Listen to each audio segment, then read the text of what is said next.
Okay, very good morning எல்லாருக்கும். ஒரு 10 o'clock ஆரம்பிக்கணும். சாரி, 10:30 ஆயிடுச்சு. நம்ம ஆரம்பிச்சிடலாம். ஓகே, இன்னைக்கு நம்ம பார்க்கக்கூடிய ஆக்ட் வந்து negotiable instrument act 1881.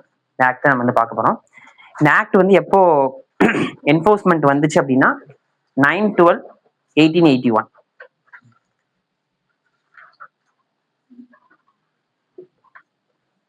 Negotiable instrument act 1881. Act number வந்து 26/1881. என்போர்ஸ்மெண்ட்டுக்கு வந்தது வந்து 9th December 1881. யாரெல்லாம் நெகோஷியபிள் இன்ஸ்ட்ருமெண்ட் ஆக்ட் புக் வாங்கிட்டு வந்துட்டீங்க?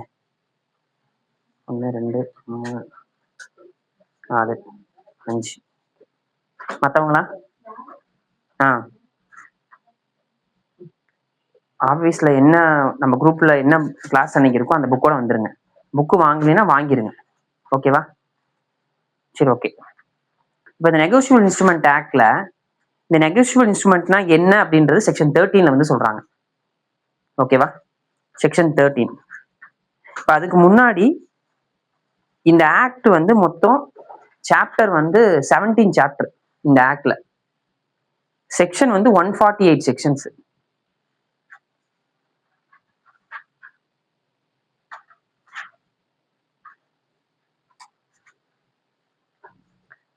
இந்த ஆக்ட் வந்து ஃபர்ஸ்ட் 1881ல ஆரம்பிக்கும் போது வெறும் 137 செக்ஷன் தான். அப்போ இந்த சாப்டர் நம்பர் 17 கிடையாது, 16ஓட முடிஞ்சு. அப்ப பீனல் ப்ரொவிஷனே கிடையாது. 37. 38ல இருந்து 48 வரைக்கும் இல்ல, முன்னாடி 1881ல ஏற்படுத்தும் போது.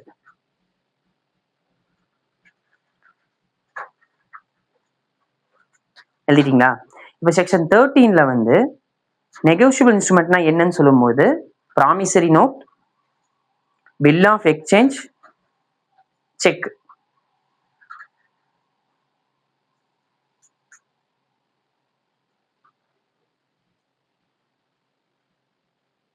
என்ன எழுதிருக்கீங்க? செக். ஓகேவா? அப்போ இன்னைக்கு நம்ம கிளாஸ் வந்து இந்த நெகோஷியபிள் இன்ஸ்ட்ருமெண்ட் ஆக்ட்ல செக் சம்பந்தம் பார்க்கும். ஓகேவா?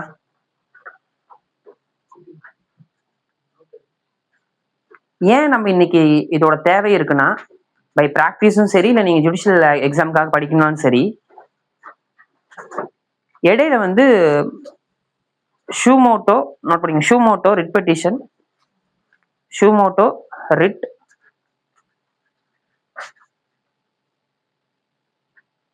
Criminal number 2/2020.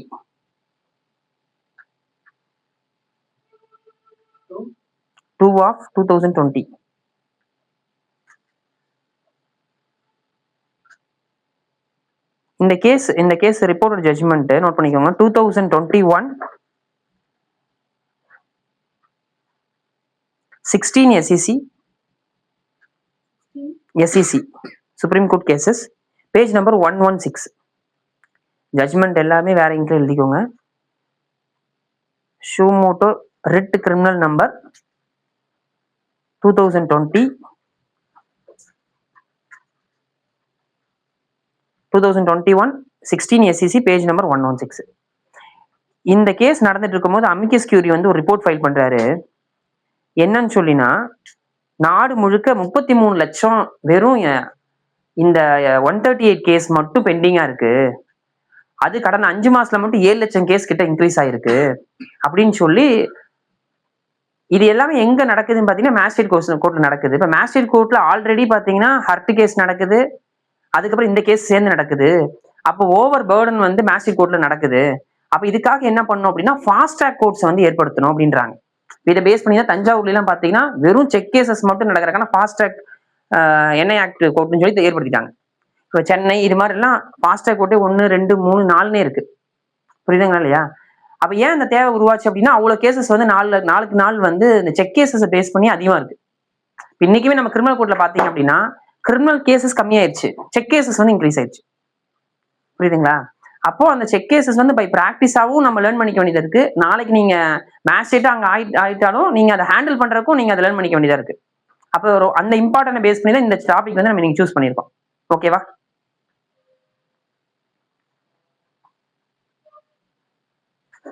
ஓகே.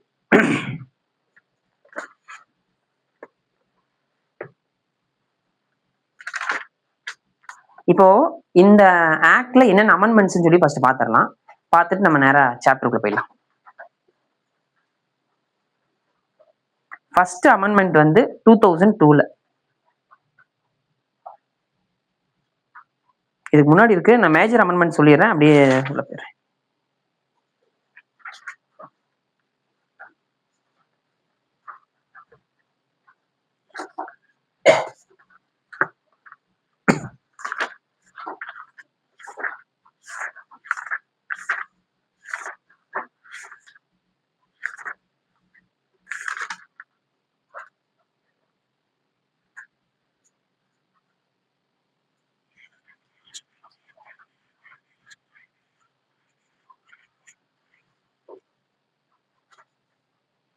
சாரி.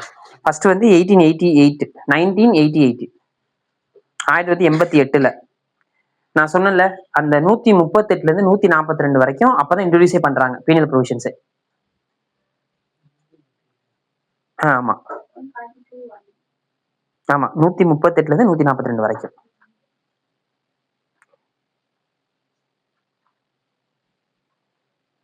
இது எப்ப எஃபெக்டட் ஆகுதுன்னா எப்ப வந்து கம்மிங் ஃபோர்ஸ் வருது அப்படின்னா 1/4/1989 1/4/1989.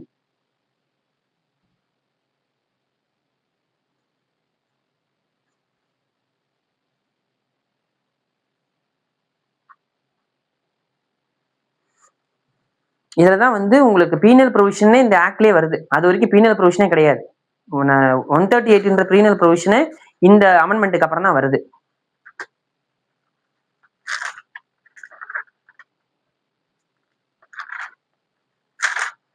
ஓகே. இப்போ நெக்ஸ்ட் வந்து அடுத்த amendment 2002.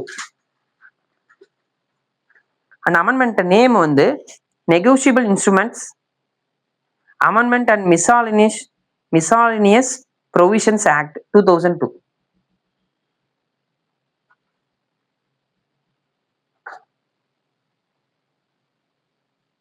Negotiable instrument amendment and miscellaneous provisions act 2002. Act number வந்து 55 ஆஃப் 2002. இந்த ஆக்ட் நம்பர்னா என்ன? ஆக்ட் 55 ஆஃப் 2002 அப்படின்னா என்ன?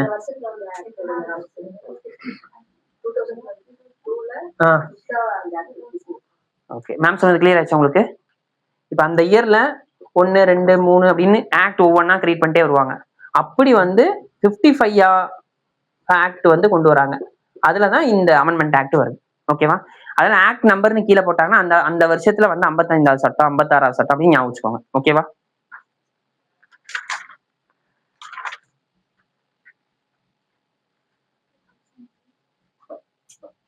டூ தௌசண்ட் டூ போட்டீங்களா? இது வந்து எப்போ ஃபோர்ஸ்க்கு வருது அப்படின்னா 6/2/2003. 6/2/2003.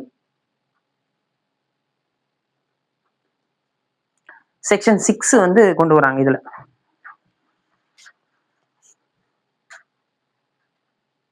செக்ஷன் 6 நான் பின்னாடி எக்ஸ்பிளைன் பண்றேன். பட் ஷார்ட்டா சொல்றேன். அப்போ வரைக்கும் வந்து எலக்ட்ரானிக் ஃபார்ம்ல செக் இருக்குன்ற விஷயத்தையே இன்சர்ட் பண்ணவே இல்லை. இந்த 2002க்கு அப்புறம் தான் செக் வந்து எலக்ட்ரானிக் ஃபார்ம்லயும் இருக்கலான்ற அந்த விஷயத்தை கொண்டு வராங்க. நான் எக்ஸ்பிளைன் பண்ணும்போது உங்களுக்கு எக்ஸ்பிளைன் பண்றேன். செக்ஷன் 6 மட்டும் எழுதி வச்சுக்கோங்க. அப்புறம் என்னென்னு சொல்லி சொல்றேன். நெக்ஸ்ட் வந்து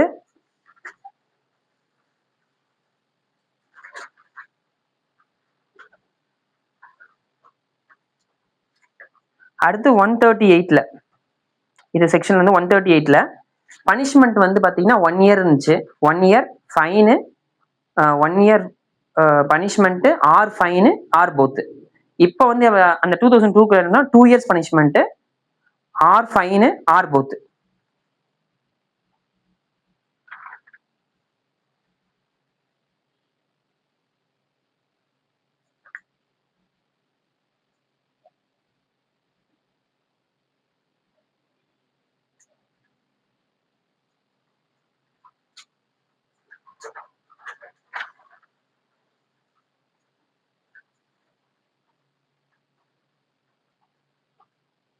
நெக்ஸ்ட் வந்து உங்களுக்கு வந்து லீகல் நோட்டீஸ்க்கு வந்து 15 டேஸ்ன்னு இருந்ததை வந்து 13 டேஸ்ன்னு சொல்லி மாத்துறாங்க இப்போ இந்த அமெண்ட்மெண்ட்ல. அது உங்களுக்கு எக்ஸ்பிளைன் பண்றது என்ன 13 டேஸ் 15 டேஸ்லாம் பின்னாடி எக்ஸ்பிளைன் சும்மா நீங்க மார்க் பண்ணி வச்சுக்கோங்க, அப்புறம் டீட்டெயில் எழுதிக்கலாம். அப்புறம் 142ல கண்டோன் டிலே,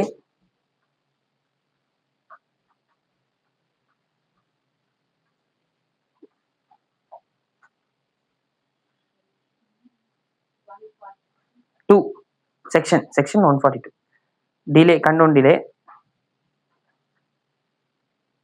தென் 143ல சம்மரி ட்ரையல் ப்ரொசீடிங்ஸ்,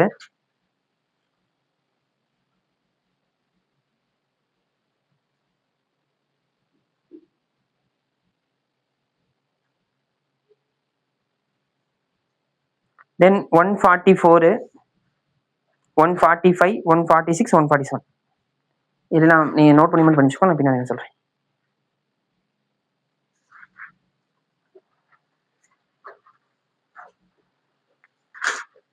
இந்த 2002 அமெண்ட்மெண்ட்டை டீட்டெயிலா டிஸ்கஸ் பண்ண ஜட்ஜ்மெண்ட் வந்து Indian bank association versus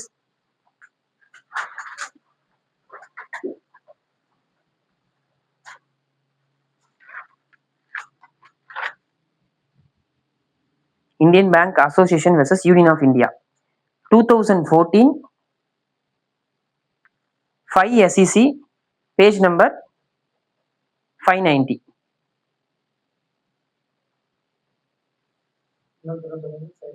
Two 2014, 5 SEC, page number 590. ஓகேவா? செகண்ட் ஒரு amendment, negotiable instrument act, negotiable instrument amendment act 2015, 1988, 2002, then 2015.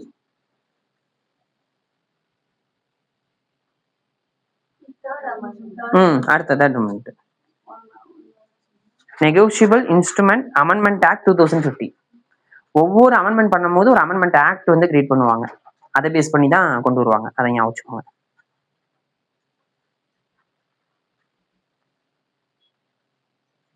Act number வந்து 26. இந்த ஆக்ட், இந்த அமெண்ட்மெண்ட் ஆக்ட் வந்து 26.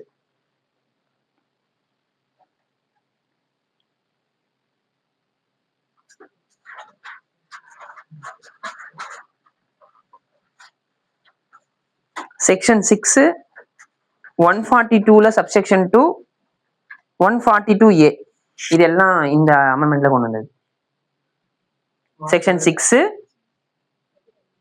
கேப்ல 122ல 2,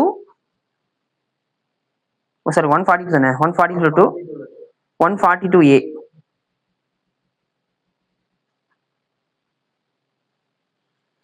இந்த 2015 விஷயத்த டிஸ்கஸ் பண்ண ஜட்ஜ்மெண்ட் வந்து அதோட ஸ்கோப்பு, அது என்ன பர்பஸ்க்காக கொண்டு வந்துச்சு, ஒவ்வொரு அந்த ஜட்ஜ்மெண்டோட நோக்கம் என்னன்னா அதை கிளாரிஃபை பண்றதுக்கான ஒரு judgement.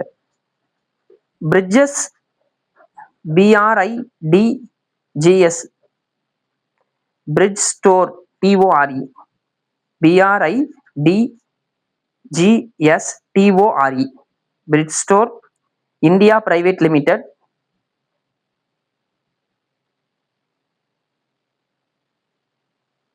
versus Interpol Singh,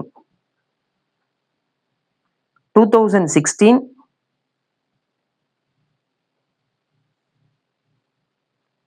volume 2, SEC, page number 75.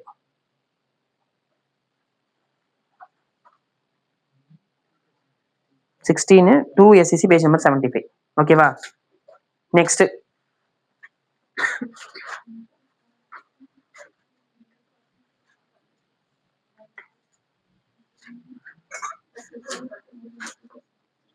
Next amendment, negotiable instrument amendment 2018.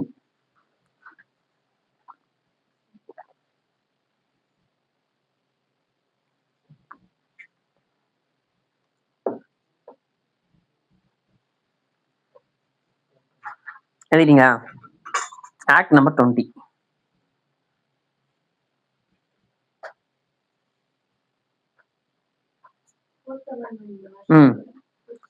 18 negotiable instrument amendment act 2018. 143லயே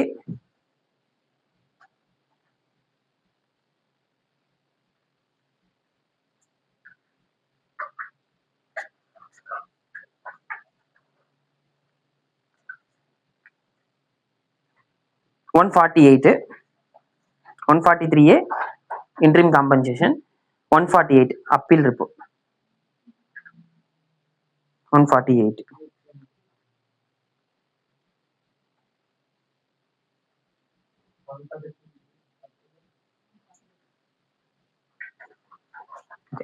அந்த ஃபர்ஸ்ட் ஒரு ஆக்ட் நம்ம போட்டோம்ல 1988, அந்த ஆக்ட் வர்றதுக்கான காரணம் இன்னொரு ஆக்ட். அந்த ஆக்ட் நோட் பண்ணிக்கோங்க. தி பேங்கிங் பப்ளிக் ஃபினான்சியல், அந்த ஆக்டுக்கு நான் நேம் சொன்னேன், நான் சொல்லல. அந்த act name the banking public financial institutions and negotiable instruments laws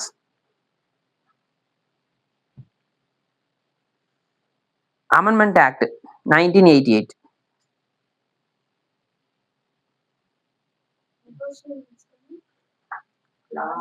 laws amendment bracket la act 1988. the banking public financial institutions and negotiable instruments laws bracket amendment act 1988. okay, எனக்கு தெரிஞ்சு அப்பதான் bank வந்து இது பண்றாங்க, தேசியமயமாக்கப்படுறாங்க. அதை ஒட்டி வந்து அப்படியே வருது.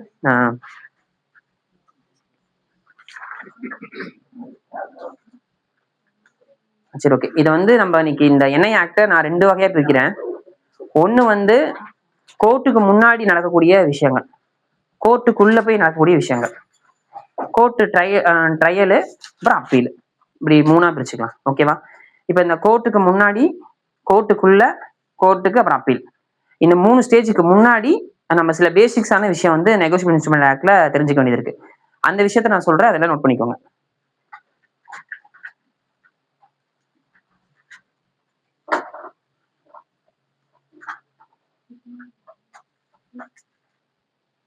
Okay. Section 6.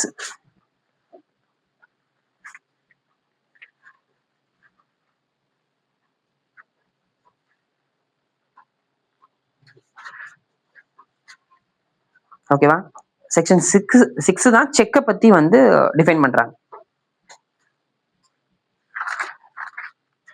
First 13ல, section 13ல negotiable இன்ஸ்ட்ருமெண்ட்னா என்ன, அதுல ஒரு பார்ட் செக். அந்த செக் எங்க சொல்றாங்கன்னா 6ல சொல்றாங்க. ஓகேவா?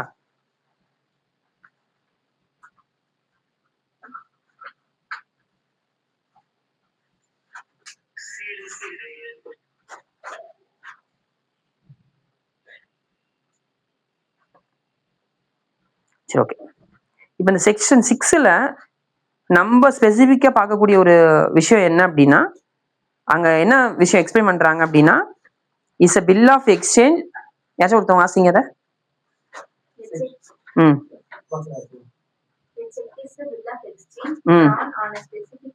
specify the banker and not expressed to be payable otherwise than on demand, and it includes the electronic image of a truncated check and a check in the electronic form. ஒரு நிமிஷம். அப்ப இந்த இடத்துல என்ன சொல்றாங்கன்னா, டிமாண்ட் அப்படின்னு சொல்லி சொல்றாங்க. ஒரு டிமாண்டை பேஸ் பண்ணி அந்த செக்கை வந்து கொடுக்குறாங்க. அந்த செக் வந்து எப்படியா இருக்கலான்றதான் கீழே வந்து AB அப்படின்னு சொல்லி போட்டிருக்காங்க. இதுல வந்து எலக்ட்ரானிக் ஃபார்ம் அப்படின்னு சொல்லியிருக்கிறாங்க. அதுக்கப்புறம் ட்ரங்கேட்டட் செக் அப்படின்னு சொல்லி சொல்லியிருக்கிறாங்க. ஓகேவா? இப்போ இதுல நம்ம வந்து மெயினா பார்க்கக்கூடிய விஷயம் என்ன அப்படின்னா, உங்களுக்கு வந்து இந்த செக் அப்படின்ற இடத்துல ஃபர்ஸ்ட் எலக்ட்ரானிக் ஃபார்ம்னு கொடுத்துருக்காங்க. அடுத்த ஒரு ட்ரங்கேட்டட் செக்னு சொல்லி சொல்லியிருக்காங்க. இந்த ட்ரங்கேட்டட் செக் சம்பந்தமா என்ன சொல்றாங்க அப்படின்னா, section 6 of information technology act.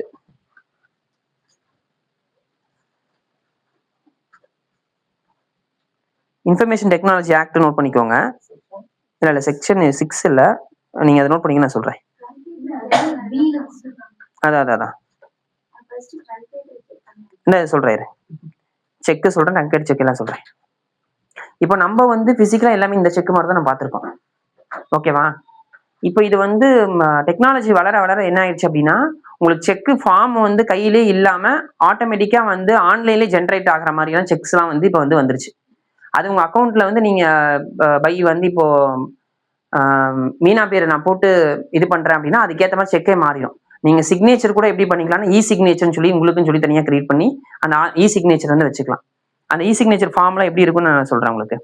இப்போ அந்த ட்ரங்கேட்டட் செக்க சம்பந்தமா என்ன சொல்றாங்க அப்படின்னா, ஒன்னு கம்ப்யூட்டர் சிக்னேச்சரு, ரெண்டாவது digital signature,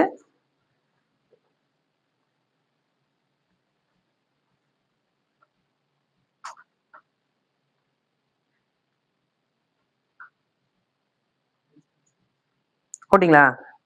computer signature, digital signature, electronic form, electronic signature,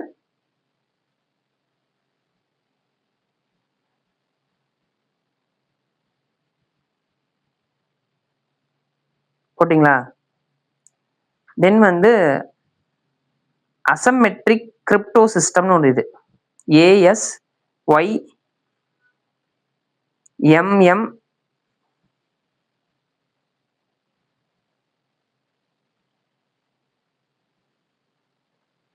MMETRIC.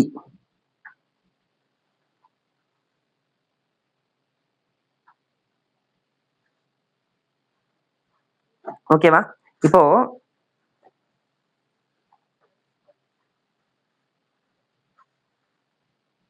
சரி, ஓகே. இப்போ இந்த கம்ப்யூட்டர் சிக்னேச்சர்ன்றது கம்ப்யூட்டர்லயே நீங்க வந்து இப்படி ரைட் பண்ணிக்கலாம் இந்த சிக்னேச்சரை. இப்போ நம்ம வந்து இப்போ எக்ஸாம்பிள் உங்களுக்கு நான் சொல்லணும் அப்படின்னா, டேப்ல வந்து ஒரு பென் மாதிரி இருக்கு பார்த்தீங்களா? அந்த பென்ல நீங்க சிக்னேச்சர் போடுற மாதிரியே அங்க வந்து நீங்க சிக்னேச்சர் போட்டீங்கன்னா அங்க சிக்னேச்சர் அப்படியே விழுகும். அது தென் டிஜிட்டல் சிக்னேச்சர்னா உங்களுக்கு எல்லாருமே தெரியும். இப்போ ஜட்மெண்ட்லேயே வந்து டிஜிட்டல் சிக்னேச்சர்னு சொல்லி அவங்களுக்குன்னு சொல்லி தனியாக டிஜிட்டல் சிக்னேச்சர் நீங்களே கிரியேட் பண்ணி வச்சுக்கலாம். அது உங்களுக்குன்னு சொல்லி ஒரு QR கோட் மாதிரி கொடுத்து அந்த டிஜிட்டல் சிக்னேச்சர் நீங்க வச்சுக்கலாம், அதை கிரியேட் பண்ணி. தென் இந்த அஸ்டமெட்ரிக் கிரிப்டோ சிஸ்டம் சொல்லி ஒன்று தெரியுமா? நான் அந்த கடைசியா ஒரு வேர்டு சொன்னேன் பார்த்தீங்களா, ASYMTRIC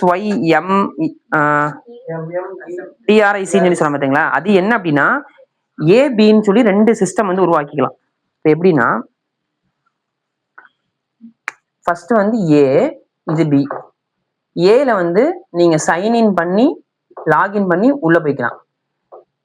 ஓபன் பண்ணி நீங்க என்ன பண்ணிடுவீங்க, அந்த செக்கை வந்து கிளியர் பண்ணி ஓபன் பண்ணி விட்டுருவீங்க. இப்போ Bன்ற ஒரு பிரைவசி கீ வந்து ஓபன் ஆகி பேங்க்குக்கு காட்டும்.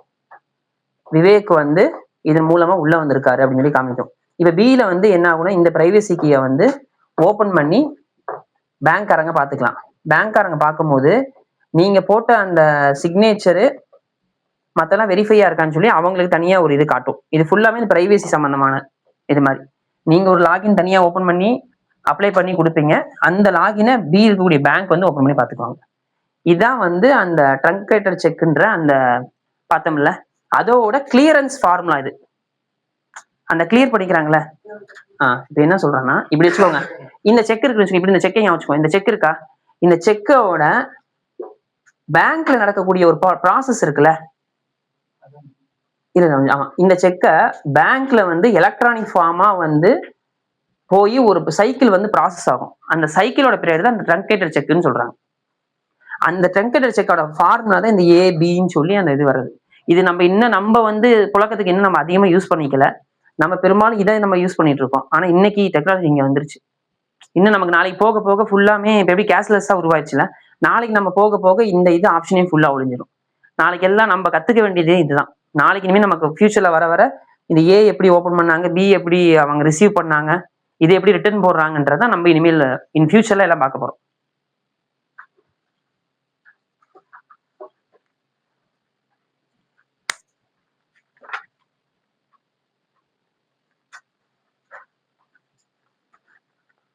சிம்பிளா வந்து நீங்க இப்ப புரிஞ்சுக்க வேண்டியது என்ன விஷயம் அப்படின்னா, நீங்க வந்து ஒருத்தர்கிட்ட வந்து உங்களோட கடனை வந்து டிஸ்சார்ஜ் பண்ணிக்கிறதுக்காக அவர் டிமாண்டை பேஸ் பண்ணி ஒரு இன்ஸ்ட்ருமெண்ட்டை கொடுக்குறீங்க அப்படின்னா அந்த இன்ஸ்ட்ருமெண்ட்டை செக். இப்போதைக்கு நீங்க இந்த இதை மட்டும் புரிஞ்சுக்கோங்க. நம்ம பின்னாடி இந்த பர்பஸ் இன்ஸ்ட்ருமெண்டோட பர்பஸ் நம்ம பின்னாடி போய் நம்ம பார்க்குறோம் ஒன்று. ஓகே,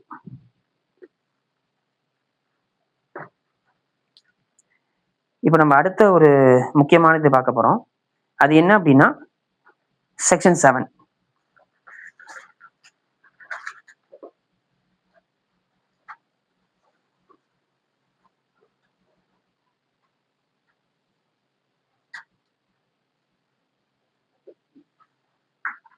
சரி, இப்போ உங்களுக்கு தெரிஞ்ச வரைக்கும் நீங்க சொல்லுங்க. எங்க பெஸ்ட்?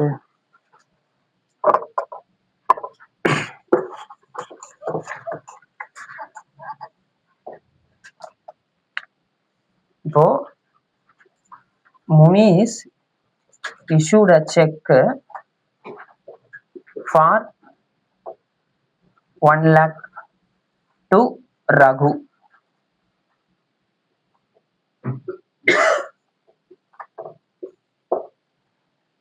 இப்போ இதுல யார் வந்து டிராயர், யார் டிராயி, யார் பேயி?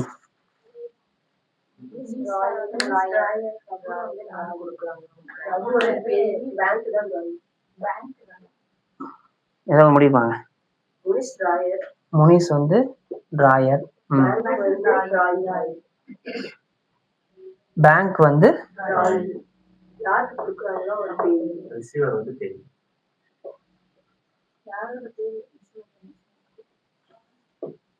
பேய் வந்து யாரு? யார் வாங்கியிருக்காதுல? ஓகேவா? இங்கிலீஷ்ல நீங்க நிறைய இடத்துல பாத்தீங்கன்னா யாரெல்லாம் பணத்தை ரிசீவ் பண்றாங்களோ, பணத்தை ரிசீவ் பண்றவங்க மகிழ்ச்சியா இருப்பாங்களா? ஈன்னு எங்கெல்லாம் வருதோ அங்க எல்லாமே ரிசீவ் பண்றவங்க வருவாங்க.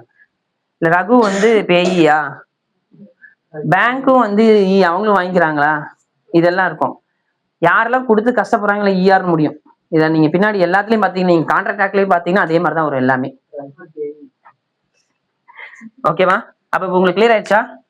முனிஸ் வந்து ஓகேவா, பேங்க் வந்து ரகு வந்து, இதுதான் செக்ஷன் 7ல சொல்றாங்க. ஓகேவா?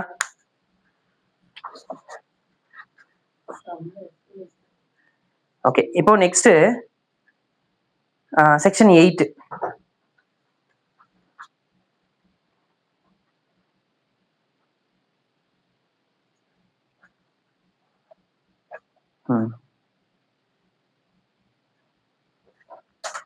ஹோல்டர்.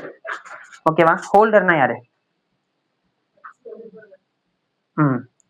அப்படின்னா பெறுவோர். ஓகே,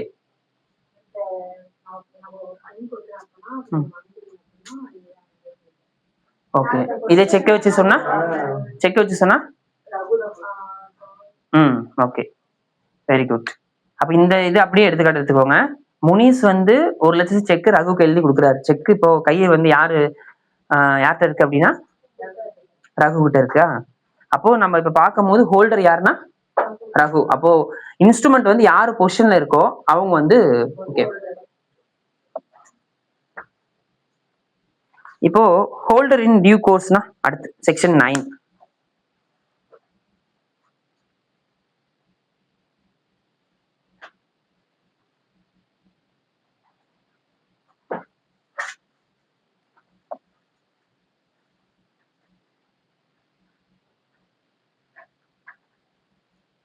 சொல்லுங்க.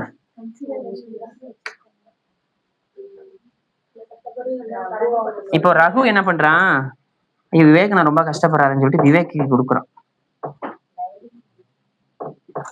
இதான் கான்செப்ட். இப்ப சொல்லுங்க.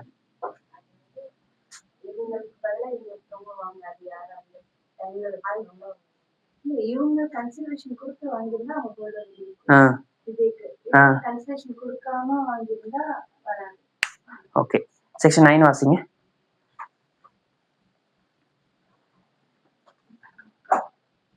Section 9, holder in due course.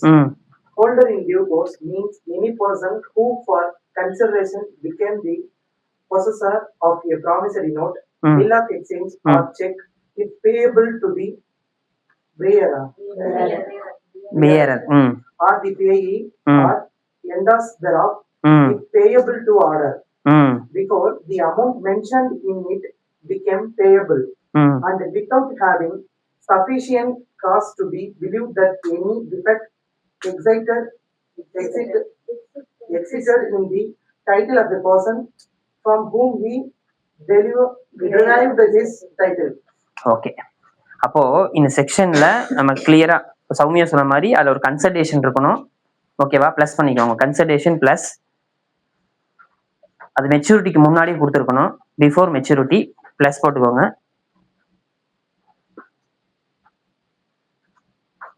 Plus வந்து குட் ஃபெய்த்.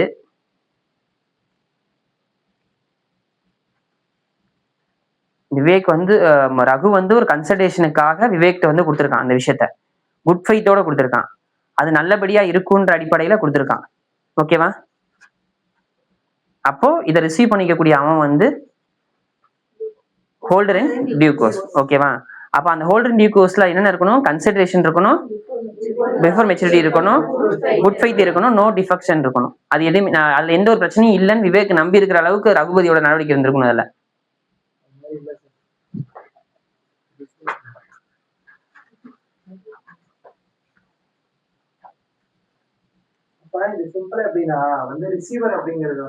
இவன் வந்து இன்னொரு கைக்கு மாத்தி விட்டான் அப்படின்னா, அப்போ ரகு வந்து உன்ட கடன் வாங்கியிருக்கான், ஒரு கன்சல்டேஷன் அங்க இருக்கு அப்படின்னு மாதிரி ஒரு பொருள் அதுக்குள்ள இருக்கு.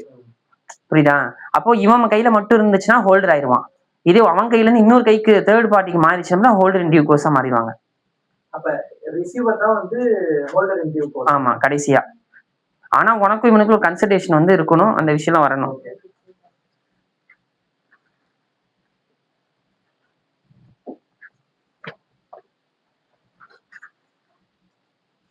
அடுத்து payment in due course section 10. அப்படியே விவேக் கொண்டு போய் பேங்க்ல போட்டாங்கன்னா பேங்க் ரிசீவ் பண்ணிக்கூட பேங்க் வந்து பேமெண்ட் இன் டியூ கோர்ஸ்.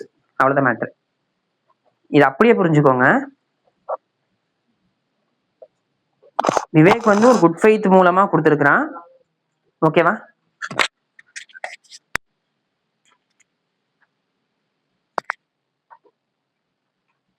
நீ பாருங்க, செக்ஷன் 10ல payment in due course means payment in accordance with the apparent tenor of the instrument and good faith. ஓகேவா? அண்ட் வித்தவுட் நெக்லிஜென்ஸ், எந்த ஒரு இதுவும் நெக்லிஜென்ஸ் இருக்கக்கூடாது. To any person in position, யார் position இருக்கு? விவேக் பொசிஷன்ல இருக்கு. Therefore, under circumstances which do not offer reasonable ground for believing that is not entitled to receive the payment of the amount. புரியுதா இல்லையா? அப்போ இவன் கொடுத்துட்டான ஆட்டோமேட்டிக்கா பேங்கோட பிரசம்ஷன் என்ன அப்படின்னா, இது இவனுக்கான பொசிஷன், இவன் என்டைட்டில்மெண்ட் அந்த மணிக்கு அப்படின்னு சொல்லி குட் ஃபெய்த்தோட ரிசீவ் பண்ணி மாத்துறது. அப்போ ஃபர்ஸ்ட்ல இருந்து நம்ம யார் யார் பார்த்துருக்கோம் சொல்லுங்க. ஃபர்ஸ்ட் யாரு? டிராயரு. முனிஸ் வந்து சொல்லுங்க.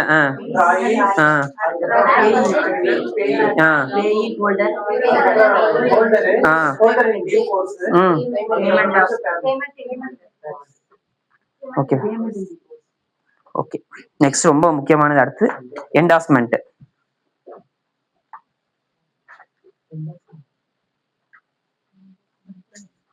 செக்ஷன் 15.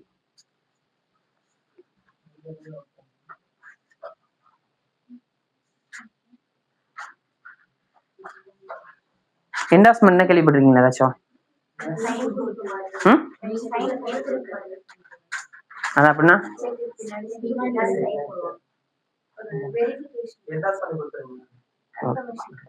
ஓகே. அது பேரு வந்து தமிழ்ல வந்து மேல் எழுத்து.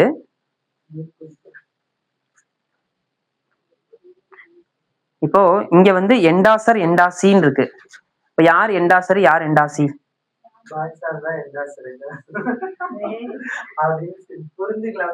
நான் புரிஞ்சுக்கிறதுக்கு என்ன சொன்னேன்?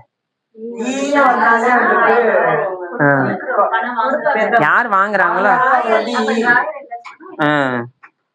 என்டாசரு, ரிசீவ் பண்ணிக்கக்கூடிய குட்டி வந்து ஒண்ணுமில்ல. இப்ப நான் பார்த்த செக் அப்படியே பின்பக்கம் வந்து முனிஸ் சைன் பண்ணி ரகுட்ட கொடுத்துட்டாங்க அப்படின்னா என்டாஸ்மெண்ட் கான்செப்ட்ல வந்துடும். ஓகேங்களா? என்டாசி, அவ்வளவுதான்.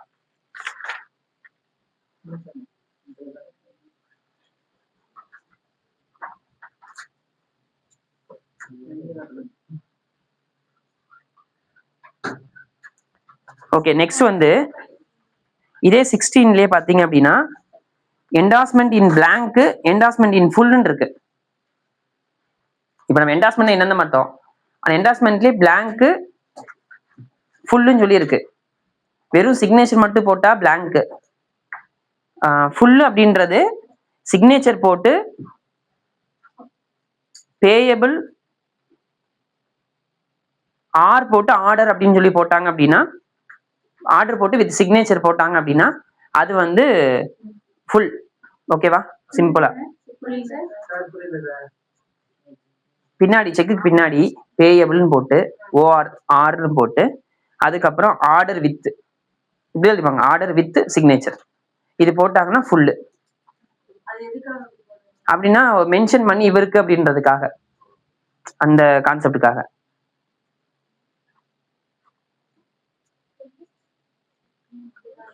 ஃபுல்லுன்றது ஒரு ஆர்டர்னு சொல்லி வார்த்தை வரும், அவ்வளவுதான் எக்ஸ்ட்ரா. மற்றது எல்லாம் சிக்னேச்சர் எல்லாம் ப்ராப்பரா தான் போடுறாங்க. ஆனா இது ப்ராக்டிக்கலா எங்கேயும் இது இல்ல, அது உங்களுக்கு டிஃபரன்ஸ்க்காக. இது மேக்சிமம் இந்த செக் தான் உங்களுக்கு இது போயிட்டு இருக்கு. இதுல இது இந்த கிராஸ் செக் இது மாதிரி தான் போயிட்டு இருக்கு.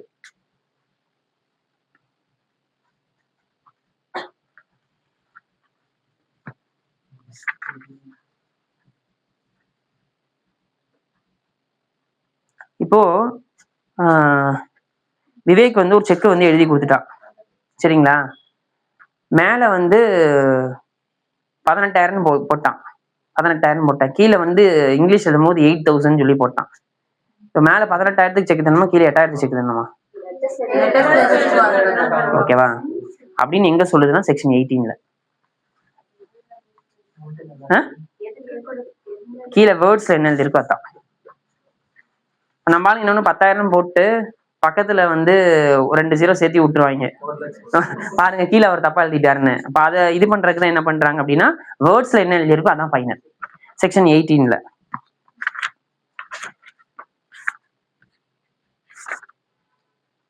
பாருங்க, where amount is stated differently in figures and words. Lot line பாருங்க, words shall be the amount undertaken or ordered to be paid. வேர்ட்ல என்ன எழுதி இருக்கோ அதான்.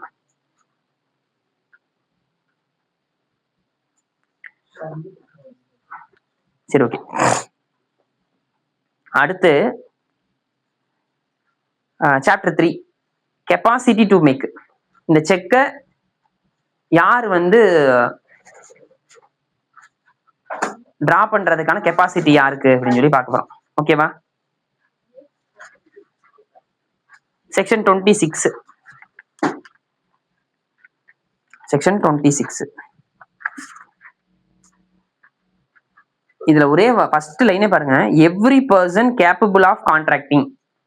எவ்ரி பர்சன் சொன்னா நம்ம எல்லாருமே போட்டுக்கலாம் அப்படின்னு நம்ம மீன் பண்ணிக்கிட்டோம். ஆனா அடுத்த ஒரு வார்த்தை, ஒரு ட்விஸ்ட் எங்க வச்சிருக்காங்கன்னா, கேப்பபிள் ஆஃப் கான்ட்ராக்டிங். அப்ப கான்ட்ராக்ட் பண்றதுக்கு யாருக்கு வந்து கேப்பபிள் இருக்கோ அவங்க மட்டும்தான் இதை வந்து டிரா பண்ண முடியும்னு சொல்லி சொல்லிட்டாங்க. அப்போ நம்ம எங்க போகணும், கான்ட்ராக்ட் ஆக்டுக்கு போயிடணும். 1872ல செக்ஷன் 11. இப்ப செக்ஷன் 11 வந்து என்ன சொல்றாங்கன்னா, இப்ப இந்திய நாடு இருக்குன்னா இந்திய நாட்டுல மெஜாரிட்டி ஆக்ட்னு ஒரு ஆக்ட் இருக்கு. அந்த ஆக்ட் படி யாரு மேஜர்னு சொல்றாங்களோ அவங்க தான் வந்து இதை டிரா பண்ண முடியும். ஒண்ணு. ரெண்டாவது, இப்ப நம்ம நாட்டுல வந்து சவுண்ட் மைண்டடா இருக்கிறான் அப்படின்னு சொல்லி ஒரு நாள் ஒரு பையனை வந்து அங்கீகரிக்கப்பட்டிருந்தாங்க, அப்படி ஒரு நபர் அங்கீகரிக்கப்பட்டு அவர் தான் பண்ண முடியும். சவுண்ட் மைண்டட் பர்சனா இருக்கணும். சட்டத்தால டிஸ்குவாலிஃபிகேஷன் பண்ணக்கூடிய ஒரு பர்சனா இருக்கக்கூடாது. இது 3 கண்டிஷன் தான். சரி, இப்ப சட்டத்தால டிஸ்குவாலிஃபிகேஷன் பண்ண பையனா யாரு இருப்பாங்க? வேற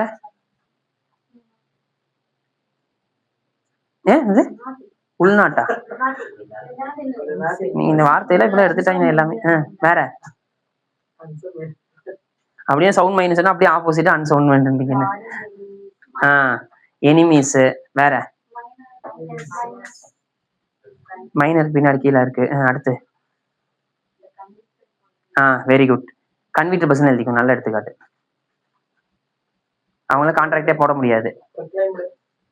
ப்ரொக்ளைம் டிரா பண்றதெல்லாம் போட்டுக்கலாம். அவன் அஃபெண்டர் தானடா, கன்விக்ஷன் ஆகல.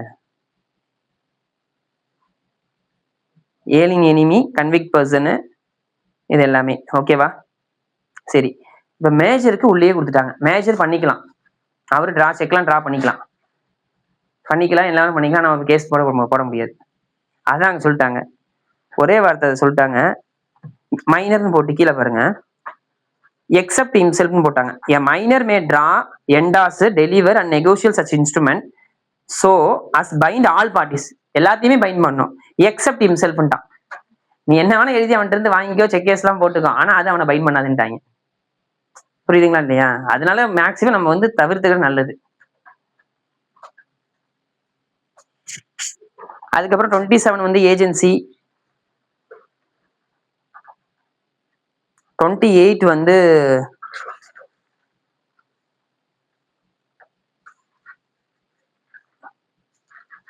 ஏஜென்சி, 29 வந்து லீகல்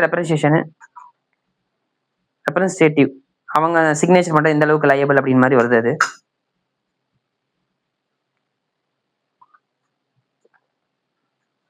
நமக்கு வந்து இந்த 26 ரொம்ப இம்பார்ட்டன்ட். ஓகேவா? இந்த ஏஜென்சின்றது யாரை வந்து ஆத்தரைஸ் பண்ணியிருக்காங்களோ அவங்க வந்து அதுக்கு கெப்பாசிட்டி பர்சன் தான், இந்த செக்கை டிரா பண்றதுக்கு, என்டாஸ்மெண்ட் பண்றதுக்கு, இது எல்லாமே. சரி, ரொம்ப இம்பார்ட்டன்டான ப்ரொவிஷன் 118 ப்ரிசம்ப்ஷன். இது நீங்க சிவில் சூட் நடத்தினாலும் ப்ராமிசரி நோட்டுக்கான ப்ரிசம்ப்ஷன் நீங்க இங்க இருந்து எடுத்துக்கலாம். செக் கேஸ் நடத்துனீங்கன்னா 118ல சப்செக்ஷன் 1 மட்டும் ப்ரிசம்ப்ஷனுக்கு நம்ம எடுத்துக்கலாம்.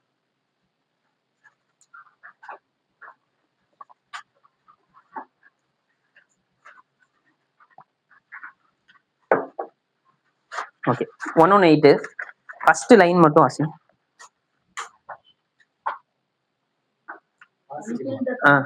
சொல்லுங்கக்கா, வாசிங்க. Until the contrary is proved, the following presumptions shall be made. அவ்வளவுதான். இங்க பாருங்க, presumption class ரொம்ப நமக்கு இம்பார்ட்டன்ட். presumption classல என்ன சொல்லிட்டாங்க? until the contrary is proved. நீங்க ஒரு வாதம் வைக்கிறீங்க, அந்த வாதத்துக்கு கான்ட்ரரியா அவங்க ப்ரூவ் பண்ணிட்டாங்கன்னா முடிஞ்சு, presumption class ஒர்க் அவுட் ஆகாது. ஆட்டோமேட்டிக்கா உங்க சைடு பேர்டன் ஆயிரும், நீங்க ப்ரூவ் பண்ற மாதிரி ஆயிரும். கான்ட்ரரியை வந்து ப்ரூவ் பண்ணாத வரைக்கும் நீங்க மேல ஏறி அடிக்கலாம், ஏறி அடிக்கபில் அப்படின்ற மாதிரி நம்ம ப்ரிசம்ஷன்ல வந்து ஏறி இது பண்ணிக்கலாம். மற்றபடி நம்ம ஒர்க் அவுட் பண்ண முடியாது ப்ரிசம்ஷன் கிளாஸை பொறுத்த வரைக்கும். அப்போ இப்போ அன்டில் தி கான்ட்ரரி ப்ரூவ்ஸ்னா, எக்ஸாம்பிள் சொல்றேன், சிக்னேச்சரியை வந்து அட்மிட் பண்ணிட்டாங்க, முடிஞ்சு போச்சு. கேசஸ் வந்து அவன் வந்து அதை அட்மிட் பண்ணிக்கிட்டான், கான்ட்ரரி எதுவுமே அவன் வந்து கிரியேட் பண்ணவும் இல்லை. அப்போ ப்ரிசம்ஷன் வந்து உங்களுக்கு ஃபேவராகவே இருந்துக்கும். அவன் இல்லை இது ஏன் சிக்னேச்சரே கிடையாது அப்படின்ட்டானா முடிஞ்சு. அப்போ அவன் அதை ப்ரூவ் பண்றதுக்கான விஷயங்களும் வந்து கோட்ல கொடுக்குறான் அப்படின்னா அப்போ ஆட்டோமேட்டிக்கா உங்க சைடு வந்து வந்துடும். இப்போ அது மாதிரி கான்ட்ரரியை வந்து ப்ரூவ் பண்ணாத வரைக்கும் ப்ரிசம்ஷன் உங்க ஃபேவராகவே தான் வந்துட்டே இருக்கும், செக் கேசஸ் பொறுத்த வரைக்கும். அதனால செக் கேஸ் நீங்க நடத்தும் போதோ இல்லை நாளைக்கு நீங்க ஜட்மெண்ட் எழுதும் போதோ ப்ரிசம்ஷன் கிளாஸ்ல இங்க 138 பக்கத்துல ரெட் வித் 139 போட்டுக்கோங்க. இது ரெண்டு தான் ப்ரிசம்ஷன் கிளாஸா நீங்க வந்து கன்சிடர் பண்ணுவீங்க.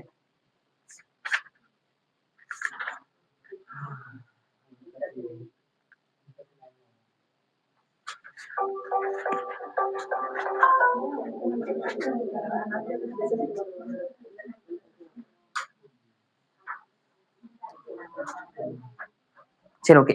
இந்த செக்ஷன்ஸ் தான் இம்பார்ட்டன்ட். இதுல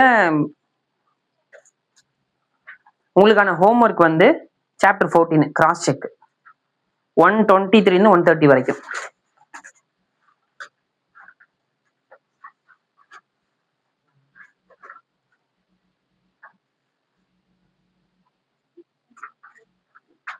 ஓகேவா? சாப்டர் 14 தானே? 14. சரி, ஓகே. இப்போ இது வந்து பேசிக். உங்களுக்கு இந்த பேசிக்கை வந்து நீங்க நாளைக்கு நீங்க ஒரு ஆர்குமெண்ட் பண்ணும் போது நான் டிராயி அந்த மாதிரி பேசி பழகணும்.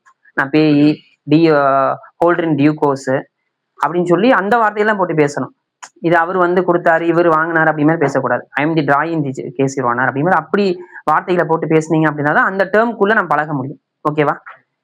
அதனால இந்த டேர்ம் வந்து ஞாபகம் வச்சுக்கோங்க, அந்த டேர்முக்கு படிச்சுக்கோங்க, அந்த என்டாஸ்மெண்ட் இந்த ப்ரொவிஷன் எல்லாமே படிச்சுக்கோங்க. சரி, ஓகே. இப்போ நெக்ஸ்ட், இப்போ நம்ம வந்து இது பேசிக். இப்போ நம்ம போகக்கூடியது என்ன ஆக்டோட ட்ரையல் ப்ரொசீடிங்ஸ் போகிறோம். ட்ரையல் ப்ரொசீடிங்ஸ் போறதுக்கு முன்னாடி நான் என்ன சொன்னேன், கோர்ட்டுக்கு முன்னாடி இந்த விஷயத்தை இப்போ நம்ம பார்க்க போறோம். பிரேக்குக்கு அப்புறம் கோர்ட்டுக்கு அப்புறம் அந்த கோர்ட்டுக்குள்ள நம்ம பார்க்கலாம். சரி, ஓகே. இப்போ ஃபர்ஸ்ட் நம்ம பார்க்கக்கூடியது என்ன அப்படின்னா, நமக்கு வந்து ஒரு லீகலி என்ஃபோர்ஸபிள் ஒரு டெப்ட் இருக்கணும். அந்த டெப்டை டிஸ்சார்ஜ் பண்றதுக்காக ஒரு இன்ஸ்ட்ருமெண்ட் நமக்கு இஷ்யூ பண்ணிருக்கணும். அதுதான் வந்து செக்.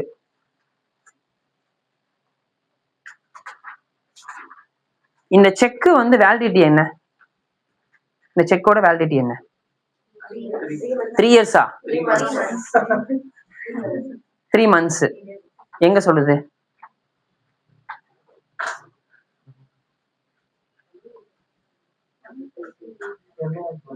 என்ன ஆக்ல எங்க சொல்லுது? சொல்லு.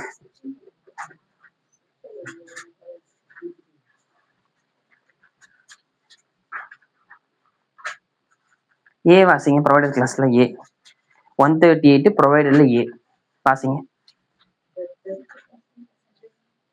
Check has been presented to the bank within a period of 6 months from the date on which it is drawn or within the period of its validity, whichever is earlier. அப்ப என்ன சொல்லிட்டாங்க இங்க? இப்ப நீங்க என்ன எல்லாம் சொன்னீங்க? அப்புறம் எப்படி? Validity of the check எது earlier வருதோ அத இப்ப வேலிடிட்டி செக் எங்க இருக்கு?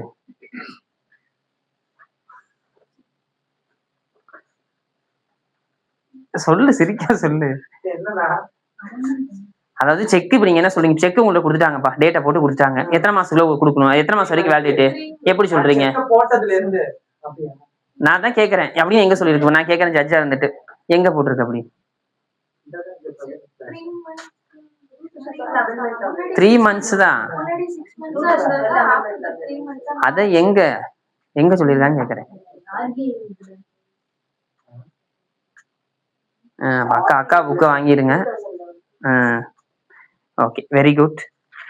நோட் பண்ணிக்கோங்க. பட் என் புக்ல இல்ல, நான் சர்ச் பண்ணி எடுத்தேன். பரவாயில்ல, உங்களுக்கு புக்லயே கொடுத்தாங்க. 4/11/2011 ஆர்பிஐயோட சர்க்குலர்ல வந்து கொடுக்குறாங்க. ஆமா, 4/11/2011. இது வந்து பேங்கிங் ரெகுலேஷன் ஆக்ட் 1949ல செக்ஷன் 35A.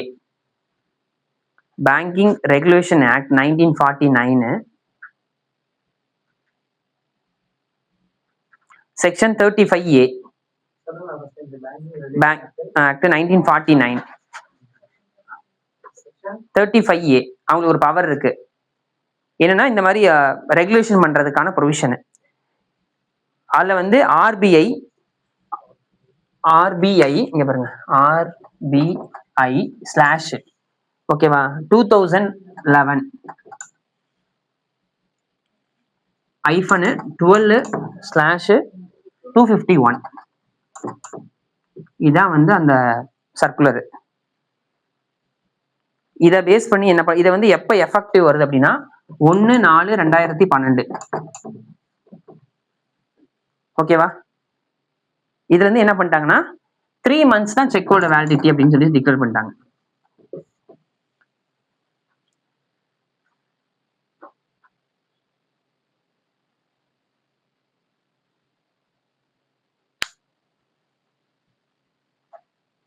அப்போ சௌமியா சொன்ன மாதிரி it's drawn or within the period of its validity which is earlier அப்படின்னு சொல்லிட்டாங்க. இப்போ வேலிடிட்டி ஆர்பிஐ ஃபிக்ஸ் பண்ணிட்டாங்க 3 monthsன்னு சொல்லிட்டு. புக்ல ஸ்டாட்யூட்ல 6 மாசம் இருக்கு. எது ஏர்லியரா முடியுது? 3 months. அதனால நம்ம 3 months எடுத்துக்கிட்டோம். அப்ப இது பக்கத்துல நீங்க என்ன எழுதி வைக்கிறீங்க அப்படின்னா, ஃபர்ஸ்ட் பிஃபோர் கோர்ட்டுக்கு கீழே செக்கோட வேலிடிட்டின்னு போட்டு 138ல ப்ரொவைடட்ல ஏ ப்ரொவைடட்னு போட்டு ஏ போட்டுக்கோங்க.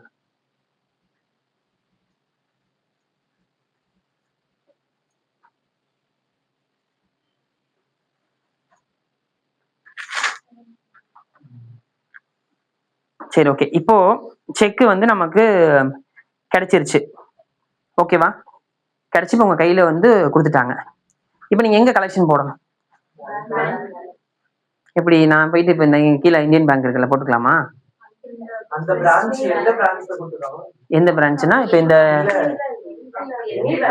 இப்ப நம்ம அக்கவுண்ட் எங்க வச்சிருக்கோமோ அங்க செக் கலெக்ஷன் போட்டுக்கலாம். ஏதாவது முடிவுக்கு வந்தீங்கன்னா நல்லா இருக்கும். நம்ம வந்து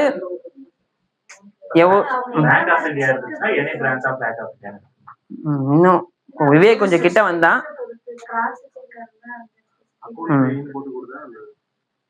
சார் அந்த ஜூரிஸ்டிக்ஷன்ல உள்ள பேங்க் வேற என்ன கிராஸ் செக் பொறுத்த வரைக்கும் ஓகே தான். காமனா மற்றது காமனா கேட்குறேன். நம்ம கிராஸ் செக்கே அதிகமா பாக்குறது இல்ல ட்ரையல் இதெல்லாம். account open பண்ணி கூட தம்பியும் உங்க பேர் என்ன? ஜெயகாந்த், விவேக் கொஞ்சம் கெட்ட வந்துட்டாங்க. உங்களுக்குன்னு ஒரு அக்கௌண்ட் மெயின்டைன் ஆகி ஒரு பேங்க் இருக்கு. அந்த பேங்கோட பிரான்ச் எங்க இருந்தாலும் நீங்க போட்டுக்கலாம். அப்படித்தானே வாங்க முடியும் செக்? நீங்க கரெக்ட் தானே? அதுதான் நீங்க பதிலா இருக்கணும். ஓகேவா? ஆக்சுவலா இப்படி ஒரு பதில் இருக்குமான்னு சொல்லி நான் சர்க்குலர்ல பார்த்தேன். சர்க்குலர்ல இருக்கு, ஆர்பிஐ கஸ்டமர் கேர் சர்க்குலர்னு தனியா இருக்கு. Master circular on customer service in பேங்க்னு தனியா ஆர்பிஐ ஒரு புக் போட்டிருக்கான். அந்த புக்ல பேரா நம்பர் 14ல அவங்க என்ன சொல்றாங்க அப்படின்னா, நீங்க வந்து இது வந்து வேற ஒரு அவுட் ஸ்டேஷன் செக், இன்னொரு பேங்கோட செக்னு சொல்லி நீங்க ரிஃப்யூஸ் பண்ணக்கூடாதுன்னு இருக்கு. சரி, ஆக்ட்ல இருக்குமான்னு பாத்தீங்கன்னா, ஆக்ட்ல வந்து 142 சப்செக்ஷன் 2ல பி எடுத்து வாசிங்க. குட்டி மைக் வாசிக்கிறவங்கள்ட்ட கூட குட்டி.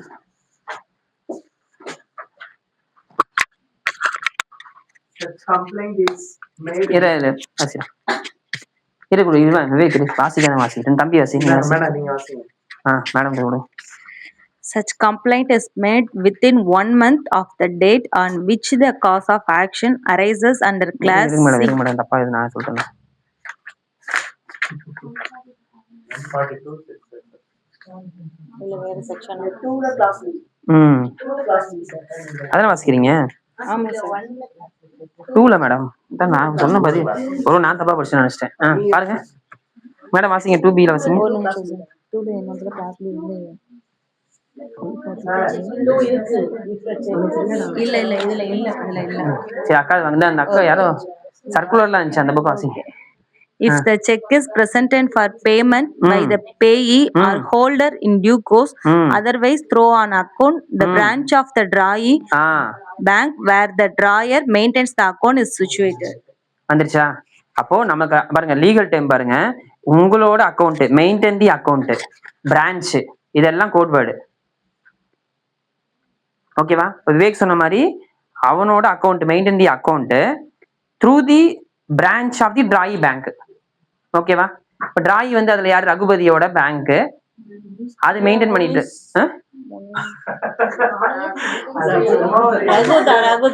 ரகுதானக்கா டிராயி. இல்ல ரகு வந்து முன்னாடி பேய் நீங்க எல்லாம் அதனால அந்த கான்செப்ட்லயே இருக்காங்க. முனிஸ் தான் டிராயர் அப்படிங்கறதுனால. கரெக்டாடா. இது பேயும் தான் டிராயர் தான். பேய் வந்து யாரு? அந்த இதுல இருக்கீங்களா? சரி சரி சரி சரி ஓகே. சரி ஓகே. இப்போ வந்து பிரான்ச் வந்துருச்சு, அக்கௌண்ட் எங்க மெயின்டைன் பண்ணிட்டு இருக்கீங்க அது வந்துருச்சு. இது கிளியர் ஆயிடுச்சா? அப்ப செக் வந்து வேலிடிட்டி புரிஞ்சுட்டீங்க. அந்த செக்கை போய் எங்க கொடுக்கணும் அப்படின்றத அண்டர்ஸ்டாண்டிங்ல எல்லாருமே. இப்ப சிம்பிள் ஒண்ணும் இல்ல. இப்ப வந்து இப்ப என்னோடது வந்து உண்மையாவே அக்கௌண்ட் வந்து ஊட்டியில SBIல இருக்கேன். நான் இங்க இருந்து ஊட்டியில போயிட்டு செக்கு விவேக் எனக்கு ஒரு கடன் தானா, அந்த செக்குக்கு போய் ஊட்டியில போய் போட முடியுமா? அப்ப பிரான்ச் திருச்சி முழுக்க எங்க வேணா இருக்கு. அப்ப நான் திருச்சியில கூடிய எந்த SBIல வேணா கொடுத்துக்கலாம். நம்மளோட செக் யார் கையில? என் கையில இருக்கா? ஹோல்டர் நானு. இப்ப நான் என்ன பண்றேன் அப்படின்னா, என்னோட அக்கௌண்ட் வந்து எங்க இருக்கு? SBIல இருக்கு. அப்ப நான் SBIல அந்த அக்கௌண்ட் நம்பர் டீடைல்ஸ்ல போய் என்ன பண்ணுவேன்? செக்குன்னு அங்க வந்து கேஷா செக்கான்னு கேட்பாங்க. செக்கை டிக் பண்ணி செக்கோட நம்பரை வச்சு நான் டெபாசிட் செக்கோட கொடுத்துருவேன். எனக்கு அது கலெக்ஷன் ஆகி என் பேங்க் அக்கௌண்ட்ல கிரெடிட் ஆயிடும். அப்போ என்னோட அக்கௌண்ட் மெயின்டைன் ஆகுது ஊட்டியில, ஆனா என்னோட பிரான்ச் திருச்சி முழுக்க எங்க வேணா இருக்கு. அப்ப எங்கேயோ ஒரு பிரான்ச்ல நான் கொடுத்து கலெக்ஷன் போட்டுக்கலாம். இவ்வளவுதான் மேட்ரு. புரிஞ்சுங்களா? சரி ஓகே.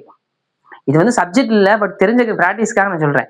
சரி ஓகே. இப்போ நெக்ஸ்ட் நம்ம முக்கியமான இதுதான் கான்செப்ட், டிஸ்ஆனர் ஆகுது. ஓகேவா? இப்போ முனிஸ் வந்து ரகு கொடுக்கக்கூடிய செக்கு, ரகு போய் பேங்க்ல கலெக்ஷன் போடுறான், கலெக்ஷன்ல வந்து டிஸ்ஆனர் ஆகுது. இப்போ 138 யார் வாசிக்காம இருக்கோம்? வாசிங்க. கற்பகம் தான் வாசிட்டே இருக்கடா. மீனாட்டு கொடு.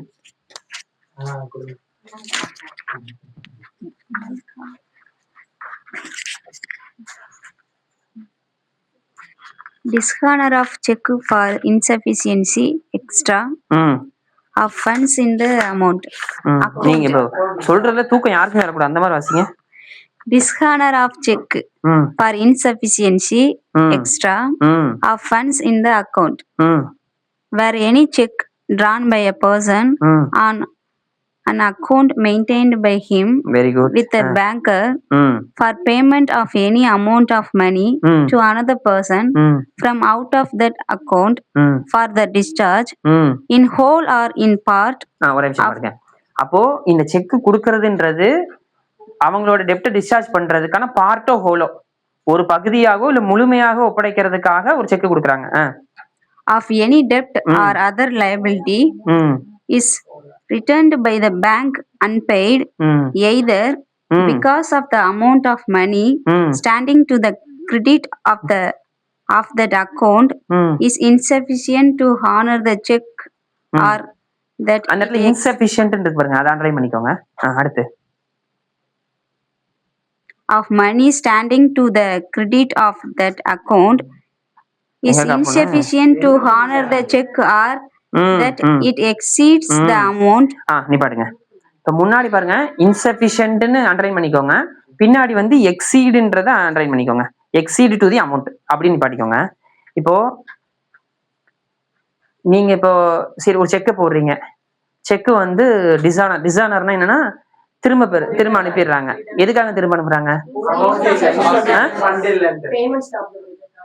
சரி, பேமெண்ட் ஸ்டாப் வேற என்னெல்லாம் டிஸ்சார்ஜ் ஆகலாம், டிசானர் ஆகலாம்?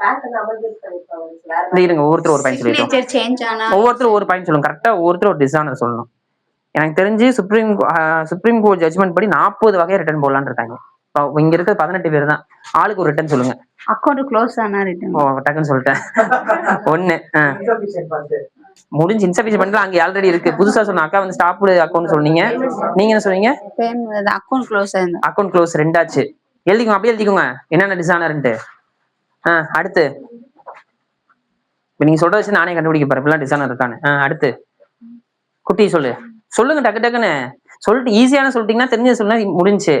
கடைசியா சொல்றவங்க ரொம்ப கஷ்டப்படுவீங்க. என்ன செக்கே பார்த்து இல்லாம லைஃப்ல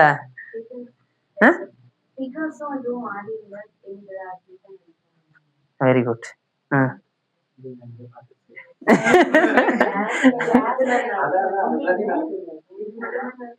சரி, ஓகே. அடுத்து அக்காவே 2 சொல்லிட்டாங்க, நீங்க சொல்ல மாட்டேன்னு சொல்லிட்டு. வேற யார் சொல்லுங்க? சந்திரா, என்ன கீழே குமிஞ்சிட்டு இருக்க? சொல்லு.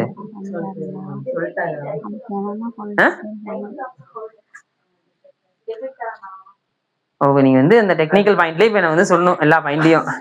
சரி, ஓகே. எடுத்து எழுதிக்கோங்க. ஃபர்ஸ்ட் வந்து ஃபிகர்ஸ் டிஃபெக்ட் இருந்தா ரிட்டர்ன் ஆகும். அப்புறமேட்டு அவங்களுக்கு இது இந்த டைட்டில் வந்து அதாவது செக் வந்து உங்களுக்கு இல்ல அப்படின்னு சொல்லி ரிட்டர்ன் போடுறாங்க. 2 பாயிண்ட் அவங்க சொல்றாங்க ஸ்டூடெண்ட்ஸ். நீங்க சொல்லுங்க, அட்வொகேட் சொல்லுங்க ஃபர்ஸ்ட். எல்லாம் உனக்கு இல்லையா கிளாஸ்?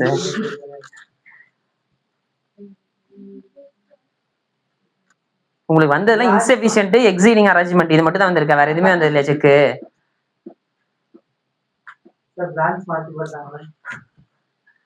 நீ பண்ற தப்பெல்லாம் கேட்கல, அது எதனா ரிட்டர்ன் ஆகுதுன்னு சொல்லி கேட்டு இருக்கேன் நானு. சரி, ஹோம்ஒர்க் 2வது ஹோம்ஒர்க். ஃபர்ஸ்ட் கிராஸ் செக் ஹோம்ஒர்க்கா? 2வது ஹோம்ஒர்க் இது உங்களுக்கு டிசானர்ஸோட டைப்ஸ் ஆஃப் டிசானர்ஸ், என்னென்ன ரீசனுக்காக டிசானர் ஆகுது எல்லாம் ஒர்க் அவுட் பண்ணுங்க. இது ஏன் நான் சொல்றேன்னா, லாவை பொறுத்தவரைக்கும் இன்டர்பிரேஷன் தான் நமக்கு ரொம்ப முக்கியம். நீங்க எவ்வளவுக்கு இன்டர்பிரேஷன் பண்றீங்க அப்படின்னா நிறைய லேர்ன் பண்ணிக்குவீங்க. ஒரு கேஸ் வந்து நோட் பண்ணிக்கோங்க. NEPC Micon, NEPC, NEPC Micon, MICON, Micon limited and others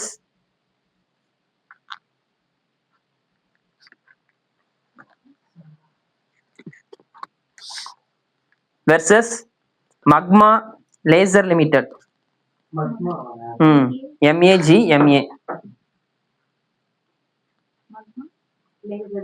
Laser Limited. AAR 1999.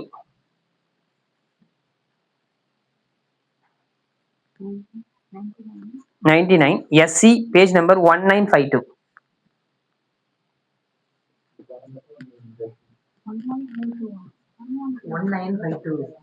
எல்லாம் 1052 நினைச்சிட்டு இருக்காங்கடா. இதுல என்னாச்சு அப்படின்னா அந்த வார்த்தையை தெளிவா படிச்சுட்டாங்க. இது என்ன இருக்குன்னா அக்கௌண்ட் ஸ்டாப்னு சொல்லி சொன்னீங்கல்ல, அது மாதிரி டிசைன் ஆயிடுச்சு. ஆக்ட்ல என்னன்னு போட்டிருக்கு? Insufficient to exceed the amount தான் இருக்கு. இந்த ஸ்டாப் பேமெண்ட்னு ஒரு டிசானர் ரீசனே வந்து ஆக்ட்லயே கிடையாது. அதனால இது வந்து செக் கேஸ்க்கே மெயின்டெனபிலிட்டி கிடையாது அப்படின்னு சொல்லி குவாஷ்கே போயிட்டாங்க. குவாஷ்ல போய் குவாஷ்ல ரிஜெக்ட் பண்ணிட்டாங்க. சுப்ரீம் கோர்ட் போயிட்டாங்க. சுப்ரீம் கோர்ட்ல வந்து என்ன இன்டர்பிரேஷன் கொடுக்குறாங்கன்னா, நோட் பண்ணிக்கோங்க, GENEUS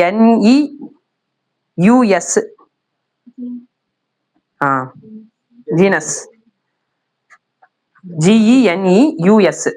ஜீனஸ் அப்படின்னா இதுக்கான டேர்ம் வந்து லிமிட்டட் கிடையாது, சுருக்கி நம்ம பார்க்க கூடாது. இதுக்கு பரந்துபட்ட ஒரு பார்வை என்னது இன்டர்பிரேஷன்ஸ் வந்து இருக்கு, டெஃபினேஷன் வந்து இருக்கு அப்படின்னு சொல்லி என்னென்ன வகையான இதெல்லாம் வரும், ஸ்டாப் பேமெண்ட்டும் வரும், அதுக்கப்புறம் நீங்க சொன்ன அந்த உங்களுக்கு ஹோம்ஒர்க் சொல்லியிருக்க பார்த்தீங்களா, அது எல்லாமே வரும் அப்படின்னு சொல்லி இந்த ஜட்மெண்ட்ல டிக்ளேர் பண்ணிடுறாங்க.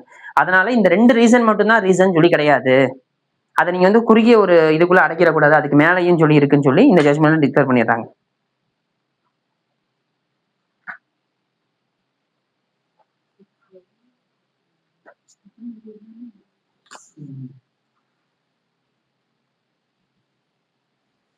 ஓகேவா? இப்போ இன்ஸ்ட்ருமெண்டோட வேலிடிட்டி, ஒரு இன்ஸ்ட்ருமெண்ட் எந்த பேங்க்ல போடணும், இன்ஸ்ட்ருமெண்ட்டை பேங்க்குள்ள போட்டீங்க, அது வந்து என்ன ஆகுது, டிசானர் ஆகுது. இப்போ டிசானர் ஆயிடுச்சு, நெக்ஸ்ட் என்ன பண்ணுவோம்?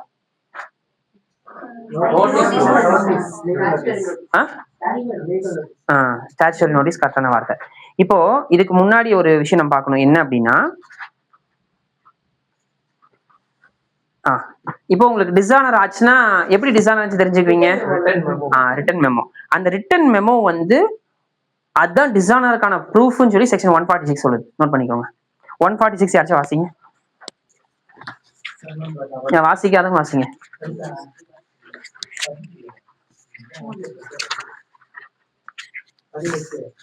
தம்பி வாசிக்கிறான். Bank slip prima facie evidence of certain facts. The court shall, in respect of every proceedings under this chapter on production of bank slip or memo having thereon the official mark denoted that the check has been dishonored, presume that the fact of dishonor of such check unless and until such fact is disproved. Okay, very good. புரிஞ்சா? அப்போ அந்த slip வந்து இப்ப நாளைக்கு வந்துட்டு இது டிசானர் ஆகல, இது எப்படி கேஸ் போட்டீங்க நீங்க எதுவுமே சொல்ல முடியாது. அந்த ஸ்லிப்பை காமிச்சா போதும். அந்த ஸ்லிப்பு தான் அது. அந்த ஸ்லிப்ல வந்து டிசானர் இன்சஃபிஷியன்ட் பேலன்ஸ் சொல்லி ரிட்டர்ன் ஆயிடுச்சாவே அதுதான் டிசானருக்கான அடிஷனல் ப்ரூஃபே அதான் அப்படின்னு சொல்லி கோர்ட் ப்ரிசியூம் பண்ணிட்டு நடத்திக்கலாம். இது டிசானர் ஆகல, இது இவனா கிரியேட் பண்ணுச்சுன்னு சொல்லி நீங்க டிஸ்ப்ரூவ் பண்ணாத வரைக்கும் அதான் ப்ரூவ்டு உங்களுக்கு. ஓகேவா? அதான் கடைசி லைன் பாருங்க, அன்டில் சச் ஃபேக்ட் இஸ் டிஸ்ப்ரூவ்டுன்னு இருக்கு. ஓகேவா? அப்ப எல்லா ப்ரிசம்ப்ஷன் கிளாஸ்ல நீங்க பாத்தீங்கன்னா அன்டல் கான்ட்ரரி ப்ரூவ்னு சொல்லி வரும், இல்லைன்னா இந்த இடத்துல வந்து டிஸ்ப்ரூவ் பண்ற வரைக்கும் அப்படின்னு. அப்ப அந்த வேர்டு இது பண்ணிக்கோங்க, அண்டர்லைன் பண்ணிக்கோங்க. Fact is disprove. அப்ப இது பக்கத்துல 146 எழுதி வச்சுக்கோங்க.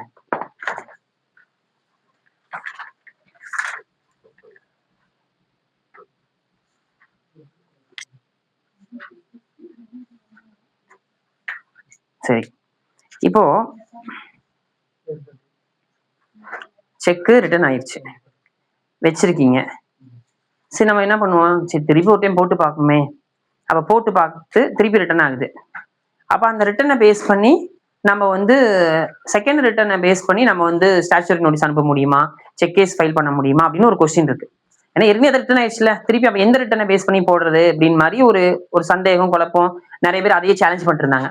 அது செட்டில்ட் ஆயிடுச்சு. என்ன அப்படின்னா எத்தனை டைம் அவங்க வந்து டிசானர் ஆனாலும் அந்த டிசானர் ஆச்சுதான். இப்ப கடைசி டிசானர் வச்சு கேஸ் வந்து ரன் பண்ணிக்கலாம் அப்படின்னு சொல்லி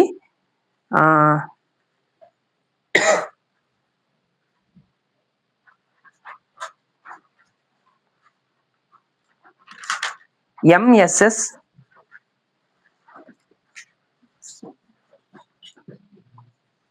சிகாஜென் SICAGEN Sicagen India limited versus Mahindra.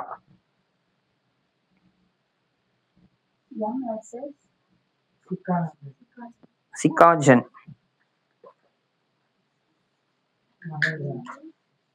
சிகாஜென் India limited versus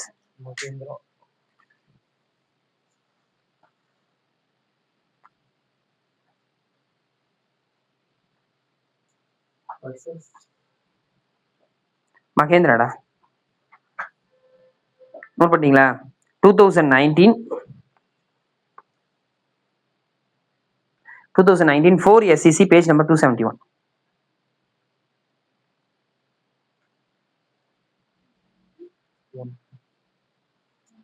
271 போட்டீங்களா?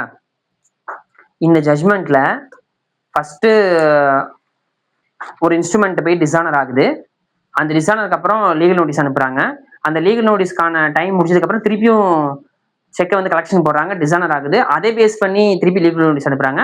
அந்த லீகல் நோட்டீஸை பேஸ் பண்ணி கேஸ் ஃபைல் பண்றாங்க. அப்போ இது வந்து மெயின்டெனிட்டியை கொஸ்டின் பண்றாங்க. மெயின்டெனிட்டி கொஸ்டின் பண்ணும்போது செகண்ட் டைம் நோட்டீஸ் அனுப்பிக்கலாம், செகண்ட் டைம் டிசானருக்கும் கொடுத்துக்கலாம், அதெல்லாம் எந்த பிரச்சனையும் கிடையாது அப்படின்னு சொல்லிட்டு செட்டில்டா. அப்போ நம்ம வந்து நாளைக்கு ஒரு டைம் செக் போட்டு இன்னொரு டைம் செக் போனா பயப்படலாம் கூடாது. இன்னொரு டைம் செக் தாராளம் போட்டுக்கலாம். ஓகேவா?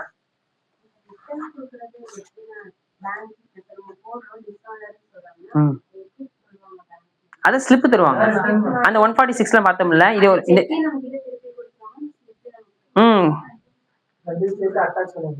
உங்களுக்கு வந்துடும். எதுவும் காமிக்கிறேன். ஓகே, அடுத்து வந்து இந்த ஜட்ஜ்மெண்ட்ல ஆல்ரெடி செட்டில்டு தான் இது. இந்த சேம் ஃபேக்ட்ல MSR லெதர் வெர்சஸ்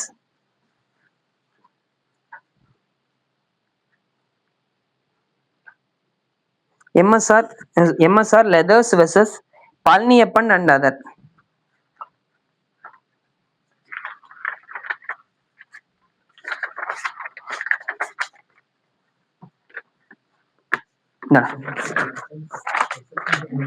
இந்த ரிட்டன் இது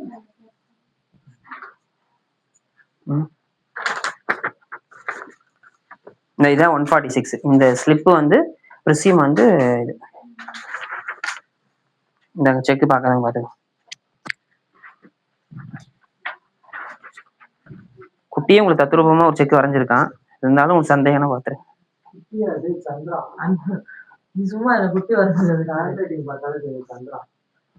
MSR leathers versus Palaniappan and other 2013 1 SEC page number 177.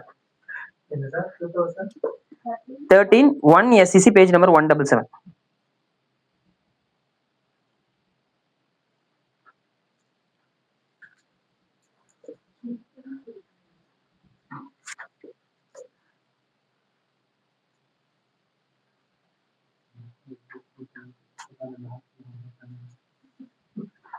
ஓகேவா? இந்த ஜட்ஜ்மெண்ட் தான் இயர்லி. இதுக்கு முன்னாடி 1998ல சடண்டரன் பந்திரன் ஒரு ஜட்ஜ்மெண்ட். அந்த ஜட்ஜ்மெண்ட் வந்து முடியாதுன்ட்டாங்க. செகண்ட் டைம் வந்து மெயின்டபிள் இல்லைன்ட்டாங்க. அதை ஓவர்ரூல் பண்ண ஜட்ஜ்மெண்ட் தான் இப்போ MSR லெதர் ஜட்ஜ்மெண்ட். அதை ரீட்ரைட் பண்ண ஜட்ஜ்மெண்ட் தான் 2019ல இந்த MSS சிகாஜன் ஜட்ஜ்மெண்ட்.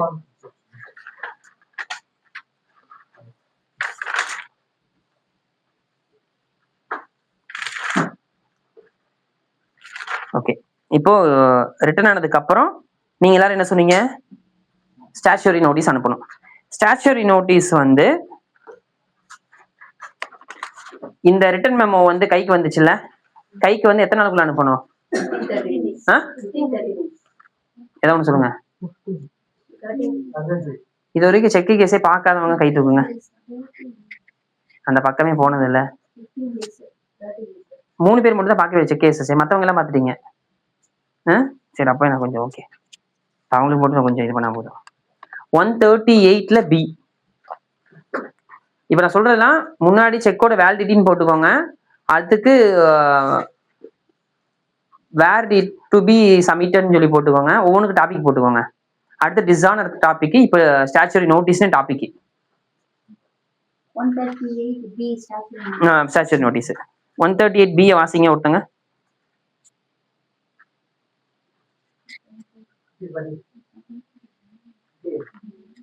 குட்டியில கொடு.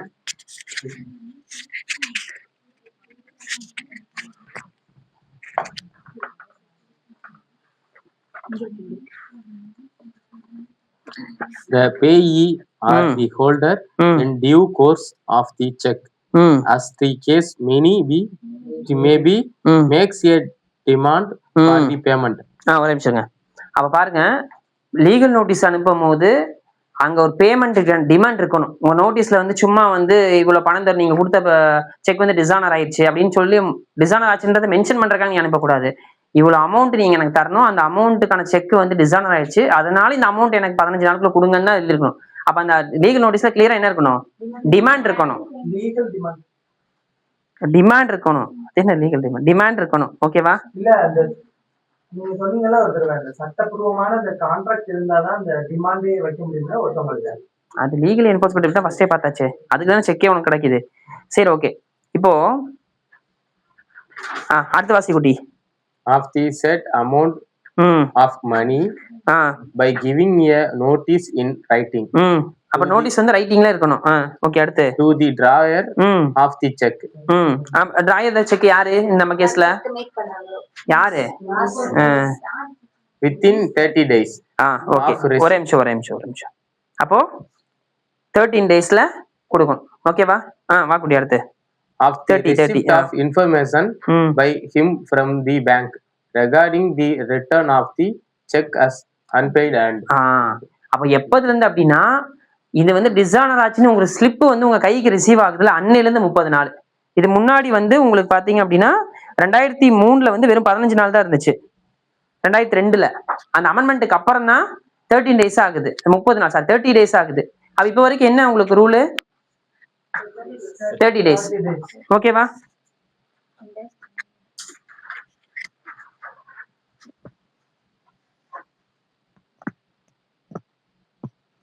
ஆனா சார் 15 டேஸ் தான் கணக்கு எடுத்துக்கோங்க. இல்ல 30 டேஸ் தான். 30 days தான். 30 டேஸ். இப்ப அடுத்து உங்களுக்கு உன்னோட டவுட் நான் வரேன். சி வாசிடா. நீயே வாசி. நீதான் சொல்ல நீ வாசி. உனக்கு டவுட் இப்ப அதுல சீல இருக்கு.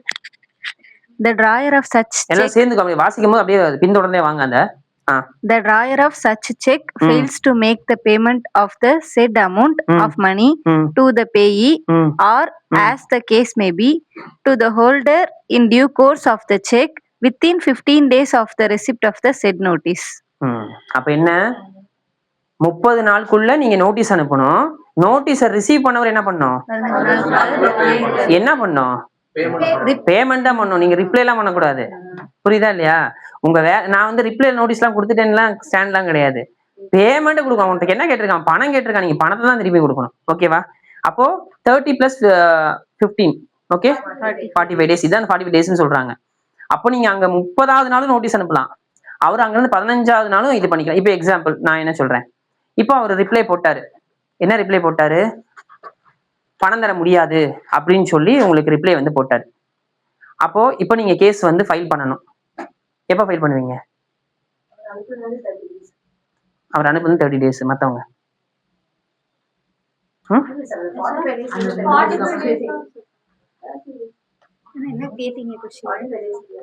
இப்போ நான் விவேக் வந்து பணம் கேட்டு அனுப்புறேன். ஆனா அதெல்லாம் உனக்கு தர முடியாதுன்னு சொல்லி எனக்கு ரிப்ளை உடனே இன்னைக்கு வாங்கலாம், அடுத்து அன்னைக்கே முடியாதுன்னு சொல்லி அனுப்பிச்சு விட்டான் எனக்கு ரிப்ளை. எனக்கு கொடுக்க முடியாதுன்னு தானே சொல்றான். அதனால இப்பயே கொடுத்துட்டான். இப்போ நம்ம எப்போ வந்து கேஸ் ஃபைல் பண்ணணும்? ரிப்ளை பண்ண அடுத்த நாளே. கமர்ஷியல் பிரேக்குக்கு அப்புறம் பாத்துக்க சொல்றீங்க. சரி ஓகே, ஞாபகம் வச்சுக்கோங்க இந்த கொஸ்டினை. நானே மறந்துட்டாலும் நீங்க கேட்டுக்கோங்க. சரி ஓகே. இப்போ நான் அமௌண்ட் கேட்க போறேன். சரி விவேக் தான் சொல்லிட்டு நான் என்ன பண்ணிடுறேன், ஒரு 1 லட்சத்தை 10 லட்சமா சேர்த்து போடுறேன். இல்ல 20 லட்சமா சேர்த்து அந்த லீகல் நோட்டீஸ்ல அனுப்புறேன். அப்படின்னா லீகல் நோட்டீஸ் நீங்க அனுப்பும் போது ரொம்ப கவனமா இருக்கணும். எந்த டைபிக்கல் எரரும் பண்ணவே கூடாது. ஓகேவா? என்ன அமௌண்ட் அந்த அமௌண்ட் அப்படியே இருக்கணும். அது வேர்ட்ஸாவும் சரி இதாவும் சரி. இதுல வந்து காவேரி பிளாஸ்டிக்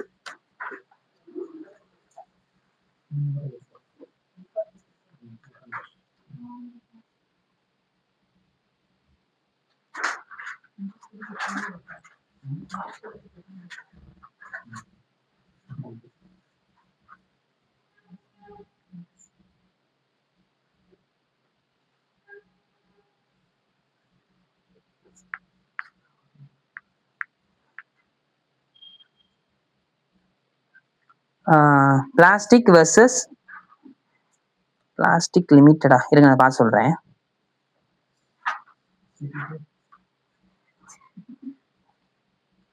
அது எடுத்து இந்த judgement Kaveri plastic Makhdoom Kaveri plastics versus Makhdoom கரெக்டா எழுதிருக்கேனா? Okay MAHDOOM Makhdoom Bava Fakruddin Noorul Kaveri plastics versus Makhdoom Bava Fakruddin Noorul NOORUL 2025 Indian supreme court page number 1133.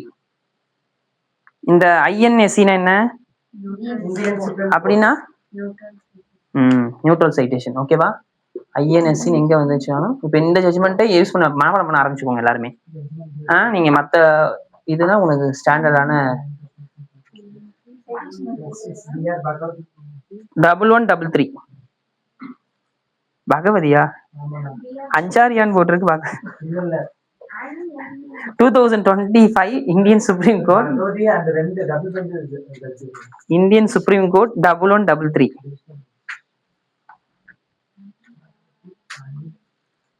ஓகேவா? இந்த ஜட்ஜ்மெண்ட்ல என்ன வந்து ஹெல்ட் ஆகுது அப்படின்னா, லீகல் நோட்டீஸ்ல என்ன எக்ஸாக்ட் அமௌண்ட் அந்த அமௌண்ட் தான் இருக்கணும். சப்சிக்வெண்டா வந்து நீங்க கம்ப்ளைண்ட்ல இதெல்லாம் ஒரு அமௌண்ட் இருந்துட்டு ஏன்பா அந்த லீகல் நோட்டீஸ் இந்த அமௌண்ட்னு கேட்டு டைபிக்கல் எரர்னு ஸ்டாண்டே எடுக்க முடியாதுன்னு சொல்லிட்டாங்க. அப்ப நீங்க வந்து எவ்வளவு கவனமா இருக்குன்னு பாத்துக்கோங்க. ஆமா.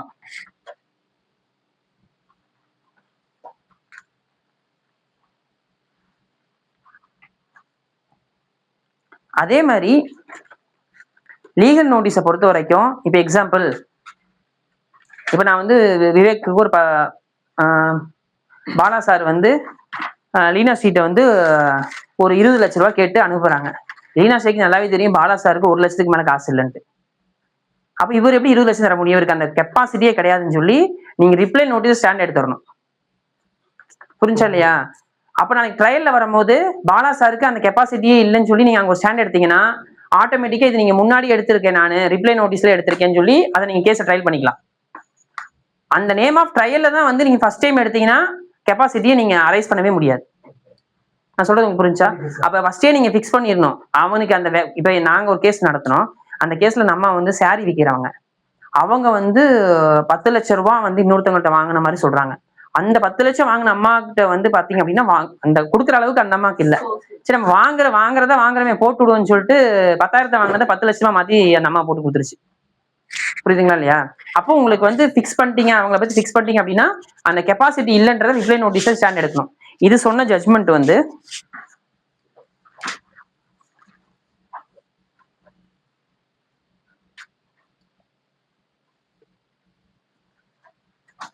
குண்டி Gowda KUNTE Kunte Gowda GOWDA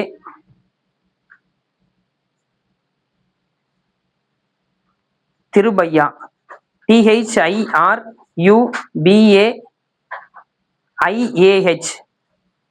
திருபையா. Okay. 2026 Indian supreme court page number 790.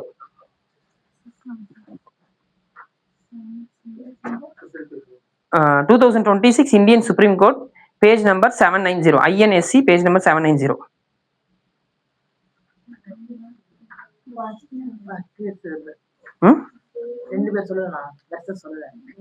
திருபையா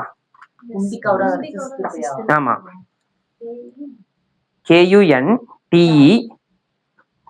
Gowda TE Gowda GOWDA Gowda. ஓகேவா? முடிச்சு எழுதிட்டீங்களா எல்லாருமே? இதுக்கு முன்னா இது வந்து ரீசன்ட் ஜட்ஜ்மெண்ட் 26 ஜட்ஜ்மெண்ட். இத வந்து இதுக்கு முன்னாடி இருக்க ஜட்ஜ்மெண்ட் வந்து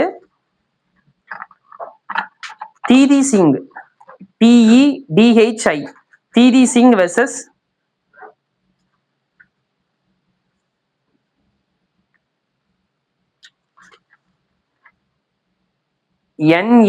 NARAYAM நரயம் தாஸ்.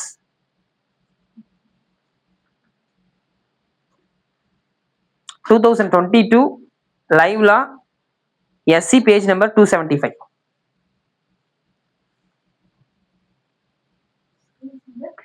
Uh, 275.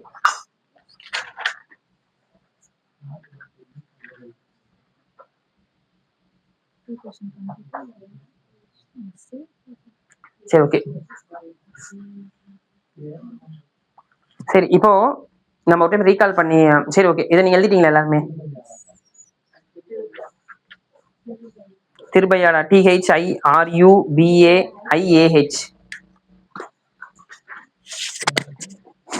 சரி, ஓகே. இப்போ நோட்டீஸ் போட்டாச்சு. நோட்டீஸ் போட்டு 15 days வந்து நம்ம வெயிட் பண்ணி பார்த்தாச்சு, பணம் தரல. அடுத்து நம்ம என்ன பண்ணோம்? இவ்வளவு சோகமா, உங்களுக்கா பணம் வரல? கம்ப்ளைண்ட் நம்ம ஃபைல் பண்ணோம். ஓகே, இப்போ அதோட நிப்பாட்டுவோம். பிரேக் முடிச்சு ஃப்ரெஷ்ஷாக வாங்க, எல்லாரும் நம்ம ஆரம்பிச்சிடும். அந்த ரெண்டு ஆரம்பிக்கிறதுக்கு முன்னாடி விவேக் வந்து இன்னைக்கு சுதந்திர தினம் வந்து ஸ்பீச்